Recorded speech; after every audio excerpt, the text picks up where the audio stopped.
I think you're talking about how I think a lot of people in those areas are, they've always voted for Democrats their whole life.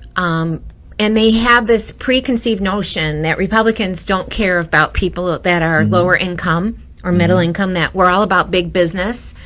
That is not true. I am deeply passionate about the poor, and I am a CPA, which is something that is not, there's none in the House or the Senate right now. A certified public accountant. My major job, my whole career has been to save people money. And I didn't really care if you were a millionaire or if you were making minimum wage. I worked for Michigan's largest produce company in the state of Michigan, Joe Randazzo's Fruit and Vegetable in Detroit. So I was driving down there a couple times a week for 30 years.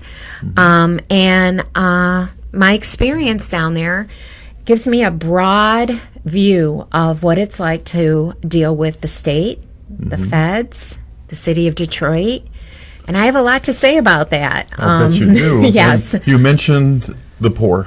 Yes. People think Republicans don't care about the poor. I say the opposite. The Democrats don't. They tax us to death and that kind of thing. We have the Michigan Public Service Commission that regulates how much we pay our utilities. The poor pay utilities too. Yes, and it's unfortunate because the way that's structured, it's a very small group of people that decide on whether your rates, they approve rate increases. And Michigan is basically a monopoly at this point. There's only two major companies. Now in the gas area, I'll want to be transparent. You do have some choices for gas in Michigan. But you would have to go to the Michigan website and you can price compare. But just recently, right after the Michigan big budget was approved, this $80 billion budget, the state of Michigan approved an increase of $157 million for consumer energy, which comes out to about $6.44 per month per household, or an 8.1% increase. Now, that doesn't sound like a lot, but to somebody that is struggling to pay their gas bill, it is a lot. And this is also in addition to an increase we had in March from DTE for electricity. Yes. I think this commission has approved rate increases like 18 times in the last several years. They don't defend the people at all. When you don't have affordable energy, you are not going to thrive. Michigan is losing the energy. The energy landscape, I guess you would call it. Businesses are leaving Michigan because the energy is high. We all go to LED bulbs to save energy. We have windmills to save energy. We have solar panels to save energy, and our electric bills are sky high. Yes, and they keep going higher. It's a scam. The whole thing is a scam, and I'd like to see something done about it in Lansing. Yes, and so would I, because if you want to have a thriving economy, you need affordable energy, and we do not have that right now. And if you care about the poor, you want to have affordable energy. And one of the things I talk about a lot when I'm speaking is Michigan and the federal government in the past keeps making things more expensive, and then we have to have programs to help people that can't afford what we just made expensive. That's right. So it's like this hamster wheel, and so who pays for that? The middle class, and of course, the wealthy individuals pay for it. But what it's doing is it's driving people out of Michigan. Absolutely. It's not making it attractive. So we really need to get a handle on our energy policy in Michigan. And it has to be a multi-layer. You mentioned wind and solar. I don't have an issue with either one of them. I do have an issue with the big subsidies. But Michigan has a D rating in solar. That's right. So throwing all your, eggs in the basket of solar isn't going to work. We don't have that many days that are China, energy efficient. Yeah, China sells us all this stuff, but they use coal to produce their electricity because they're smart. And we are not. We've got this communist system whereby they're using green to enslave us all and raise prices and enslave us all economically, and it's all a big scam. Well, and it's disgusting. In my studies of energy, the most important thing for energy is to have your grid be stable, and wind and solar is not a stable energy for your grid. It depends on wind and sunlight. That's so Trump recently, I don't know if it was Trump or not, but we're opening up a nuclear facility in Michigan right now, which I know a lot of people are afraid of nuclear. It is the safest, cleanest energy. Maybe not the safest, but it is a safe, clean. Well, the technology's really improved over the years since we've done them in the past. But you know what? People are afraid. You say nuclear, they are afraid because we know of the catastrophes we've had in the past. But we have to have a multi-layer Yes. approach to energy. And I've been watching the energy policy just be a complete failure in Michigan. It's a disaster in Michigan. Recently, Ohio passed some new legislation. Ohio's energy is 10 to 15% less than Michigan. So when I say businesses are leaving the state of Michigan because of our energy policy, well, if you have a more attractive energy policy in another state, that is a driving force. That goes on top of all the other things that we are dealing with in Michigan, which education is one. Our third graders are 60% are not reading at the level that they're supposed to be reading at. It's been going on for years, and nobody wants to address it, but except add more money to the education system. That they'll do in a heartbeat. Yes, and even higher education. I saw in the budget that they gave them a 4 to 5% bump. We need to start looking at making that more affordable, and that involves trimming some of the budget in the higher education at the administrative level. That's not part of the classroom. And the reason why I'm talking about higher education, because we just mentioned third graders, I just saw a proposal that they want to make a mandatory program or class for teachers to be able to teach reading. Now, as a parent that put two kids through college, if I had put one of my kids through college in the teaching area, if they wanted to be a teacher and they spend 4 years in college, at Michigan State or U of M, spending thousands and thousands of dollars, and then an unpaid student teaching gig. And now they get out and they don't know how to teach kids how to read. Okay, that's not the teacher's fault. That's the college's fault. That's right. So what is going on there that we have to have a mandatory program that we have to pay for, the taxpayers would have to pay for, because, we can't tell public teachers, hey, you got to reach into your pocket and pay for this. So it's just one thing after another that we keep running into in the state of Michigan with our policies, that people aren't looking down the road per se. Almost all of our policies are a failure.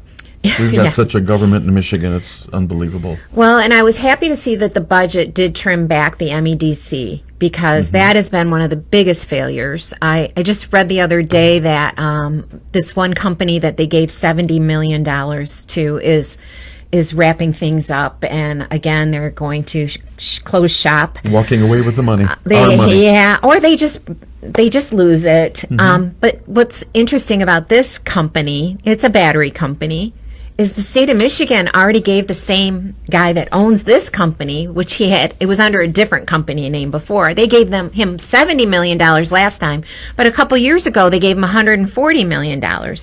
So, okay, why are we giving the same guy money when he failed the first time?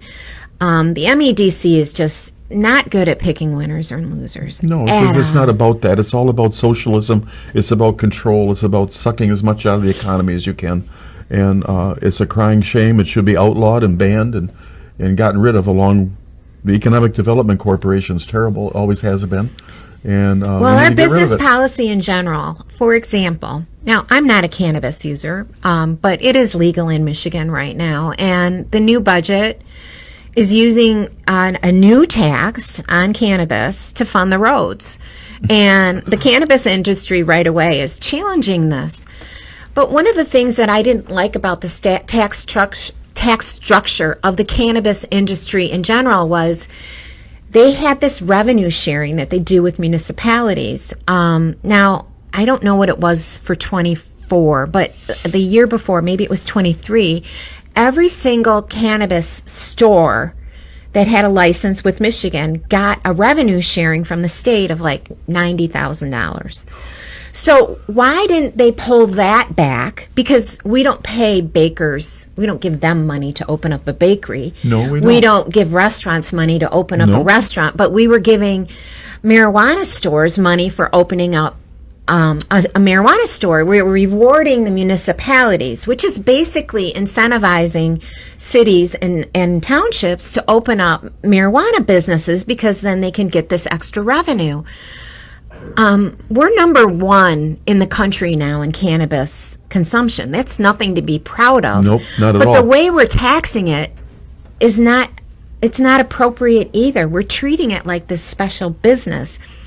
And I know Governor Whitmer came out and said, hey, it's the taxes aren't as high as alcohol and cigarettes.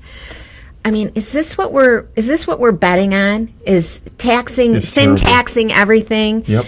Allowing anything as long as it's taxed. So marijuana industry is now challenging this tax that's coming up. It amounted to almost a 40% tax now on marijuana because they already have a 10% excise tax, and this one is another 24, so that brings it up to 34, and a 6% sales tax, so that's a 40% tax on marijuana.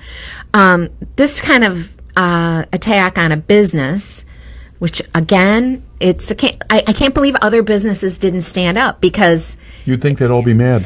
Other businesses should be mad because they targeted one sector of the economy. It's not fair. It's not fair, and it's and as if you were an owner of a cannabis business, you're like, well, what did I do?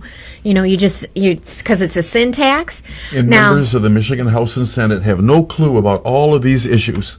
No clue on how to fix any of them. Well, and a bunch of useless. Well, some of them do know because I talked to some of them. It's just who's yelling the loudest nowadays seems to be how things get done.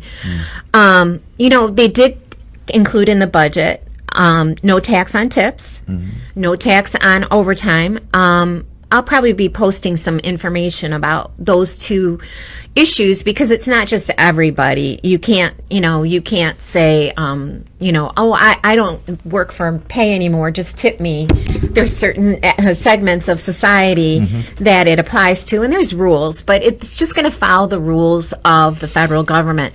Now, Michigan advertised, we're not going to tax Social Security, but we didn't tax Social Security to start. So I'm a little bit perplexed on why we were touting that as a success. Because they're bragging on it like they're doing us a favor. It was already not taxed. But one of the things that Michigan, we keep saying we want businesses to come here. What they did is they decoupled the business incentives that the federal bill had from Michigan, which means that they said, well, we're not going to do what the federal government's doing. So one of the things the federal government in the federal budget is we're going to give these bonus depreciation to businesses. So if you buy a $100,000 piece of equipment, you're a business owner, at the federal level, you can deduct that whole cost in 1 year. So this frees you up. You don't have to write that purchase off over 5 years, 10 years, 15 years. There's different rules for different kinds of equipment and improvements in buildings and that. Michigan's saying, well, we're not going to do that. We're going to say that you have to go by the old rules. So it's considered an add back on the corporate tax. Well, that's not an incentive for businesses to come here. So I know some of this stuff is a little complicated for people, but that's why myself, as a CPA, as somebody that was formerly a controller of a large business, a large family-owned business, and knows the struggles, I know what other legislators do not know. I know how this affects business and how it affects cash flow and also how it affects individuals. And it's something we need to the Democrats are socialists, so knowledge of business they're not interested in business. And then recently, a few months ago, Mercedes-Benz announced they're moving 400 employees out of Detroit to Texas. While people are coming from around the world building factories in America now because of Trump's tariffs, if you and I owned a business, if we owned a car manufacturer, and we decide, oh, Trump's tariffs, so we're going to build a factory in America. There's 50 states in America. Why would somebody with a brain choose Michigan to build a factory when they have 49 other states to pick? Yeah, we don't need to give them money to do that. We just need to clean up our policy. That's right. And as a candidate, I'm here to tell you, I am well educated on the terrible policies that we have that are driving business out of this state. Yeah. And I hope to talk to you more about that, Mark.